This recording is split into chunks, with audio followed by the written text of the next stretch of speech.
because coming up in this episode we have, it says 30,000 más uno presente, which means 30,000 plus one present. And that's actually a political message. I just went to switch it on now, and that's all you get. The grey screen of death. So, what a historic piece of engineering. It's beautiful. It looks like I've got a half a ping pong ball in my in my mouth. And they are pink flamingos. A bit far away to see, but look what was on the other side of the road.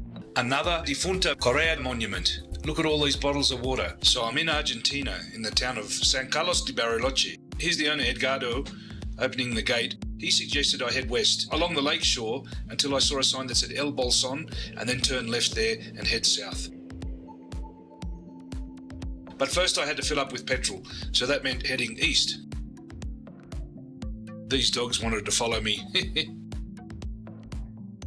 This town reminds me of Bariloche, where I spent part of my childhood in the southern highlands of New South Wales. Just the trees and the temperature, the climate.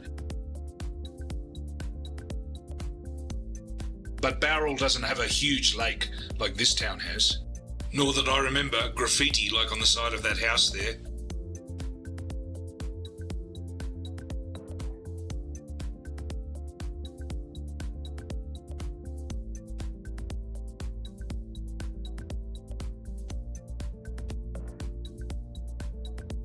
Ooh, look at that streak of sunlight on the lake there.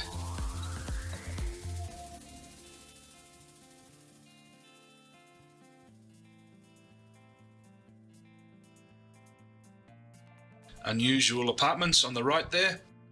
Ah, YPF gas station, or YPF as they say in Spanish.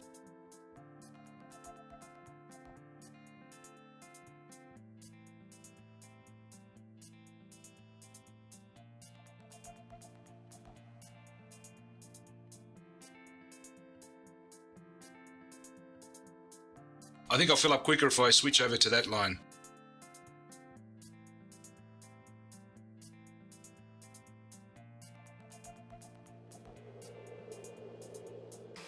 Now, to head back west.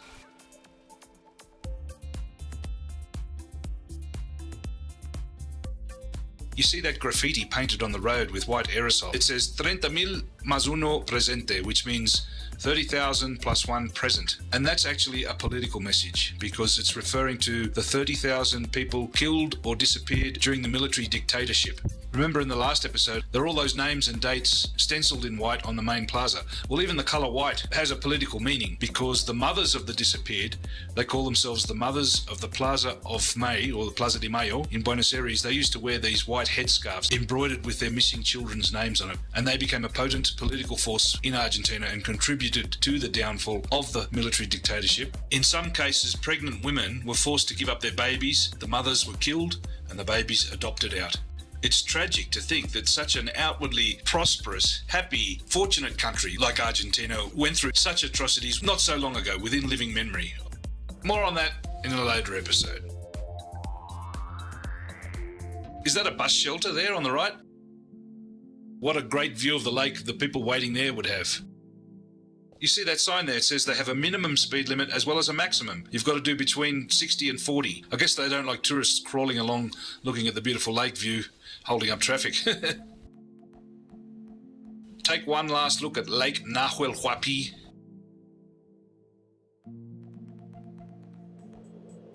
Huge tree trunk there. Wouldn't want to run into that on a foggy night. I think this is where Edgardo said I have to turn left. Yes, it says El Bolson. Just wait for a break in the traffic.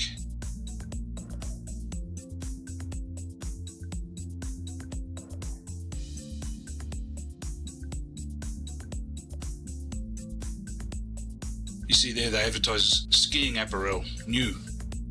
I was now on a country road heading south and soon skirting the shores of Lake Gutierrez. And I'm getting into Patagonia now. It's windy enough for the wind to whip up waves on the lake.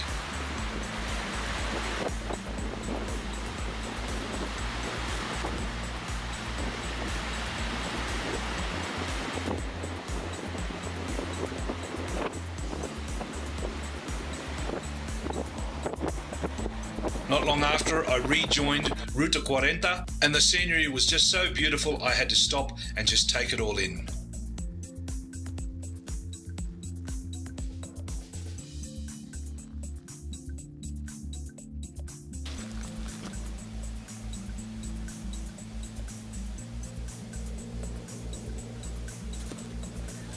The road looked like it disappeared ahead, and the sign said there was an incline and to be wary in times of snow and ice, and it was quite steep. My action cam started playing up again, so I decided to do an experiment and mount my video camera on the actual bike and see if that worked.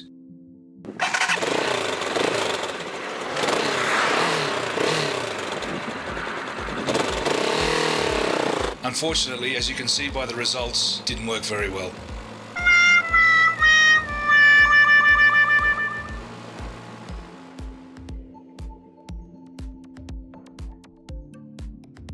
Not long after that, I came to a small lake, and they are pink flamingos, a bit far away to see. But look what was on the other side of the road. Another Difunta Correa monument. Look at all these bottles of water. For that poor woman I talked about in episode 20, the unofficial Catholic saint who died of thirst in the desert while suckling her infant son.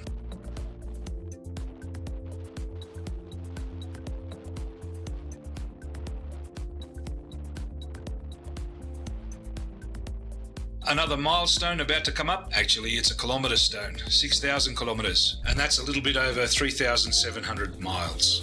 There's the GPS of where I pulled up to take the photo, and this is the road ahead from that very spot. Beautiful open road.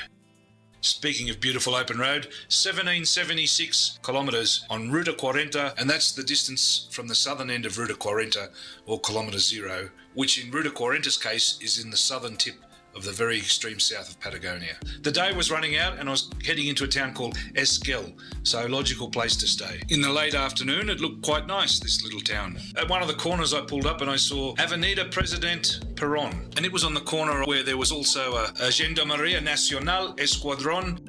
The Argentine Gendarmeria is like a cross between the police and the army, kind of like a civil militia, keeping the peace in frontier towns. Look at that wooden watchtower there, like something straight out of F Troop. It looks like this town is anti-nuclear, unlike Bariloche, which in the last episode you saw was the epicenter of nuclear research in South America. Exploring the town, I turned right on a whim and ended up on the side of a hill overlooking a railway line. There were old rail carriages parked here and there.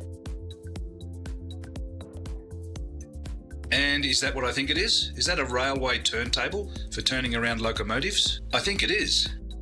I decided to take a closer look, rode back down, and I was intrigued that the station was in such good condition, yet the carriages were old and wooden, almost antique. Then there was this pickup, or ute as we call them in Australia, and when I looked what was written on the back, Viejo Expreso Patagónico. Now, in English that's the Old Patagonian Express. A light went on above my head. I've read that book by Paul Theroux, but it was so long ago I had forgotten that it was based in the town of Esquel. I even wrote a review of it, which you can actually still read on the internet. Anyhow, the setting sun spurred me on to find lodgings. Near the main bus station, I saw this place which looked inviting, Hostel El Caminante. However, like many places right next to bus stations, it was a little overpriced for what it offered. Also, I didn't like at all the way the young employee would not tell me the price until he had shown me the room. The room was okay, but it was only a room, but it cost 50% more than I paid for the self-contained flats back in Bariloche. So I excused myself and said I wanted to check a few other places. A signpost advertised cabanas with Wi-Fi and it said, "Hay lugar."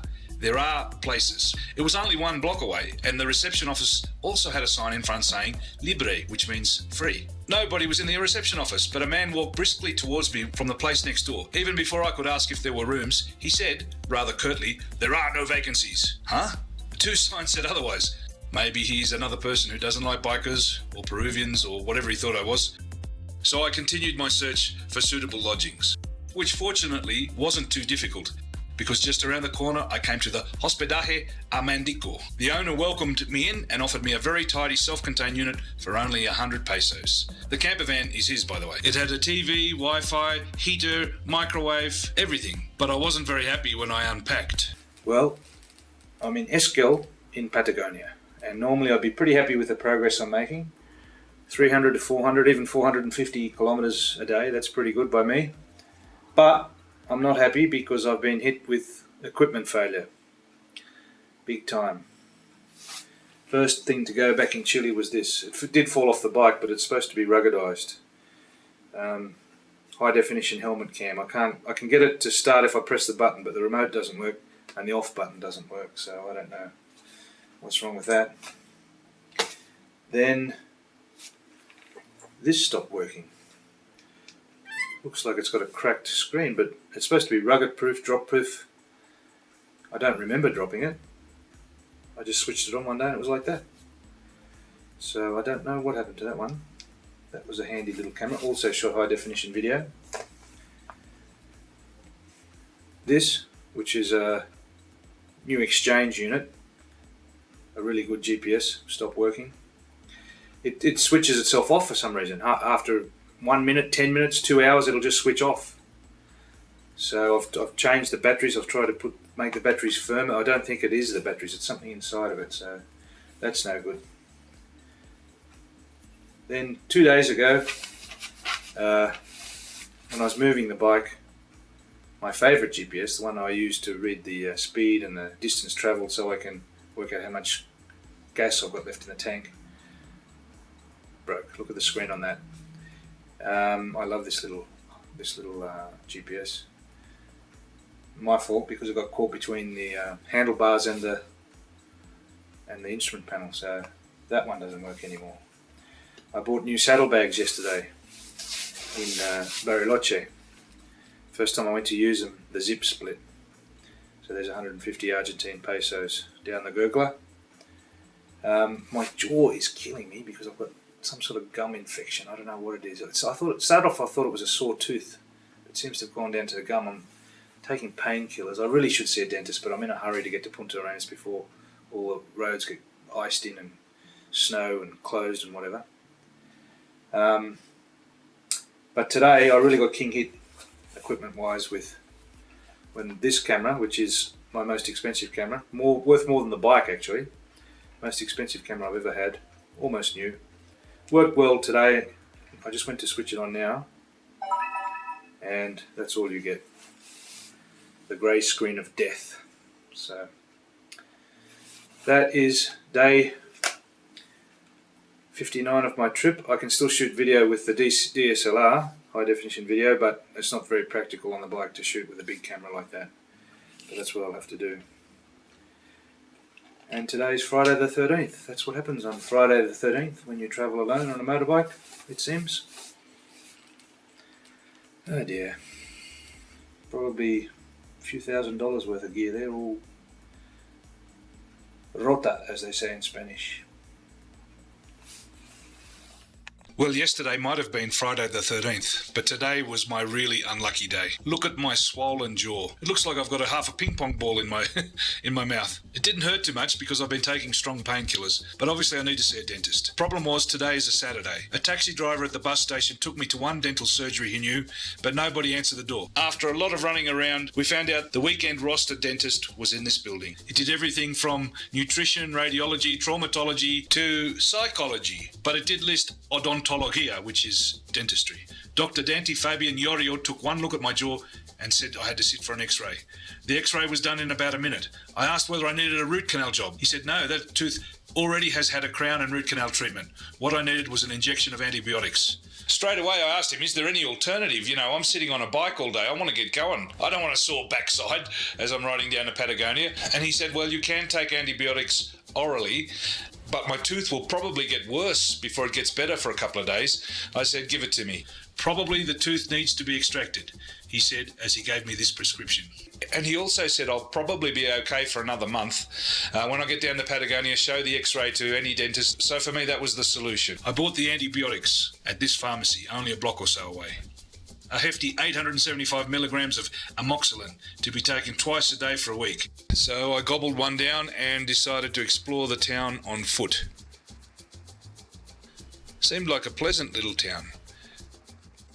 Straight away I saw this motorbike, a Moto Mill, a brand they only sell in Argentina, and I noticed it had one of those anti-lock brake valve devices, the same one that I bought in India, but I still hadn't got around to putting on my bike. Well, this sign says only 22,000 kilometres to Sydney. The writing is on the wall for the Mapuche resistance. This appears to be an old boiler made into a trash can. You see a lot of these in Argentina, these little Citroens, because they actually had a factory that made them here. Eventually I found my way back to the railway station, and there was a crowd gathered waiting to see the arrival of the Trochita, the Old Patagonian Express.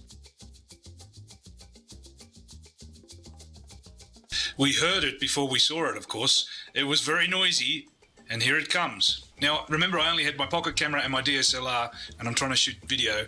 Unfortunately, I forgot it had manual focus, so it's a bit out of focus, but in the end I got some good footage. What a beautiful machine. What a historic piece of engineering. It's beautiful. This one started running around 1935, and it first came to Esquel in 1945. What a wonderful old machine. Would you believe that the locomotive and all the carriages were blown off the tracks by the high Patagonian winds and rolled down a mountainside, and nobody was hurt? You can watch the video on YouTube, I'll put the link there, and somehow they got it going again within a year. Shows how well built these old steam engines are.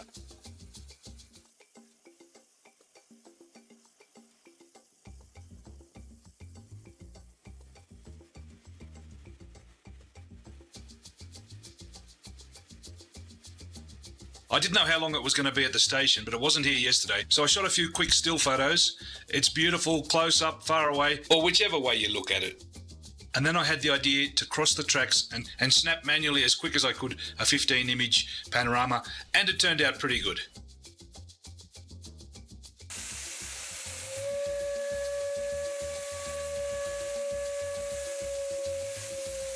Well, I wasn't expecting to see this. It wasn't on my itinerary. I kind of stumbled upon it.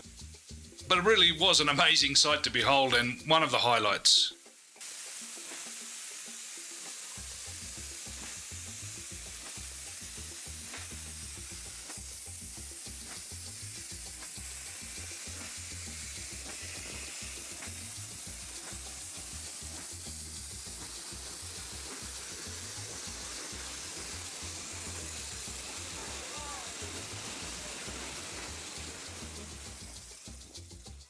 Okay, amigos, that's all for this episode. Hit the like button, hit the subscribe button, so you don't miss out what's coming up in the next episode. This seems to mix art with anti-British politics. At first glance, I thought it was an old Australian 1960s XP Ford Falcon, but it actually is more recent, and it has sinister connotations here in Argentina. Nah, I don't think I'll risk staying here tonight. Wow, he looks so wild and free.